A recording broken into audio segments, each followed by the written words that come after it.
ఈ బండిని చూసిండ్రా మంచిగున్నది కదా. ఇలా మొత్తము 8 మంది కూకోవచ్చు అంట ఎంటకు. ఇద్దరేమో డ్రైవర్లు ఉంటారు కదా, పైలట్ అంటారు. ఇలా హెలికాప్టర్లు నడిపేటోళ్ళను, విమానాలను నడిపేటోళ్ళను పైలట్లు అంటారు. ఇద్దరు పైలట్లు కూర్చోనికి 2 సీట్లు.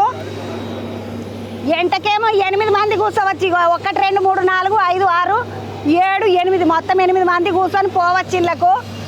ఇది మన తెలంగాణ గవర్నమెంట్ది అంట. ఎందుకంటే తెలంగాణ గవర్నమెంట్ది డబల్ ఇంజన్ బండి, ఇది లేటెస్ట్ మోడల్ వచ్చింది అక్క, ఇది మనది అని చెప్తున్నాడు ఆ పిల్లగాడు. బాగున్నది. మీరు ఈ బండిని చూసి గుణం పట్ట చెక్కకు కేసీఆర్ సార్ తిరుగుతుండే ఈ బండిలో. మంచిగా ఉన్నది కదా. అవతల బంది కొదంపాండి.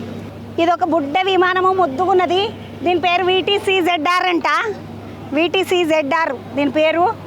ఇది నిమ్మలంగా కింద కూకున్నదా అన్నట్టున్నది. ఎందుకంటే ఇగో దీని రేఖల కింద కూకుంటే ఇట్లా నిమ్మలంగా కూర్చోవచ్చు మనం. బాగున్నది నిమ్మలంగా. 1 2 3 పయ్యలే ఉన్నాయి. 3 అంటే 3 పయ్యలు ఉన్నాయి. ముద్దుగున్నది. ఎక్కువమంది పోయేది కాదు ఇది, 4 పోయేది అట్టున్నది. ఒకసారి కిటికీల కింద చూస్తే ఎంతమంది పోవచ్చును. ఇలా 4 పోతారు. 1 2 3 4 చిన్నది. అటు ఇంకొకటి ఉన్నది హెలికాప్టరు.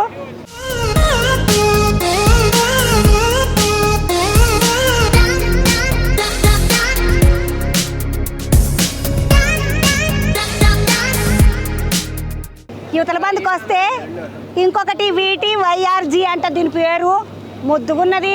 చిన్న బండి మీద పెద్ద పెద్ద పంకలు ఉన్నాయి. అంటే హెలికాప్టర్ అంటారు కదా పెద్ద పంకల బండిని. ఇగో ఇది హెలికాప్టర్. ఎన్ని సీట్లు ఉన్నాయి ఏం కథ తమ్మి? ఇందులో మొత్తం 5 సీట్లు ఉన్నాయి. ఇప్పుడు ఒక క్యాప్టెన్, 4 ప్యాసింజర్లు తీసుకొని పోవచ్చు మనం. 1 2 3 4 నలుగురిని కూర్చోబెట్టుకొని పోవచ్చు. వెనకకు బాగానే పెద్ద డబ్బా లెక్క ఉన్నది కదా మరి సీట్లు వేయకపోయినారు, మరి జాగలేకుండా. అంటే ఇది ఫ్యూయల్ ట్యాంక్ అనమాట. ఇక్కడ నుంచి ఫ్యూయల్ ఫిల్లింగ్ చేస్తాం మనం. మొత్తం ఫ్యూయల్ ట్యాంక్ ఉంటది. ఇక్కడ మొత్తం ట్రాన్స్మిషన్ కి హెలికాప్టర్ సంబంధించిన ట్రాన్స్మిషన్ బాక్స్ ఇవన్నీ ఉంటది. ఇది ఇంజన్ అనమాట. ఇంజిన్ మీద ఉన్నది. ఇంజన్ మీద పంక తమ్మి మరి పంక కథ ఏమది? పంక ఏంటంటే ఇదే మనకి లిఫ్ట్ జనరేట్ చేస్తుంది. మన ఎగరడానికి హెలికాప్టర్ ఎగరడానికి అదే లిఫ్ట్ జనరేట్ చేస్తారు అనమాట. విమానం నెట్లో వింగ్స్ ఉంటాయా, దీన్ని రోటరీ వింగ్స్ అంటాం అనమాట. ఏమంటారు తమ్మి? రోటరీ వింగ్స్ అంటాం. రోటరీ వింగ్స్ అంటే తిరుగుతున్నాయి. ఆ విమానాలు ఎట్లా ఫిక్స్ ఉన్నాయి వింగ్స్, రొటేట్ అవుతున్నాయి అన్నట్టు. తిరుగుతున్నాయి కాబట్టి దీన్ని రోటరీ వింగ్ ఎయిర్క్రాఫ్ట్ అంటాం అనమాట. రోటరీ వింగ్ హెలికాప్టర్ అంటారు. తమ్ముడు ఇంకొక ముచ్చట మాట్లాడుకుందాం. ఇప్పుడు పుచ్చుకున్నా నేను ఎక్కడికన్నా పోవాలని అనుకున్నాను అనుకో, టికెట్ ఎంత పడుతుంది? టికెట్ ఇప్పుడు ఇది ఏరోట్రాన్స్ అనేది చార్టర్ కంపెనీ అనమాట. వీళ్ళు అహ్మదాబాద్ లో ఉన్నారు. వీళ్ళు ఈ మోడల్ కి వచ్చేసి ఏం చేస్తారు అంటే గంటకి ₹1,00,000 ఛార్జ్ చేస్తున్నారు అనమాట. ఇప్పుడు 1,00,000 అన్నారు తమ్మి.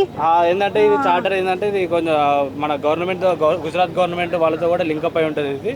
సో అందుకని చెప్పేసి ఏంటంటే వీళ్ళు ఒక గంటకి వచ్చేసి ₹1,00,000 ఛార్జ్ చేస్తారు. అది ఏంటంటే మినిమం 2 గంటలు తీసుకోవాలి ఎట్లయినా మనం.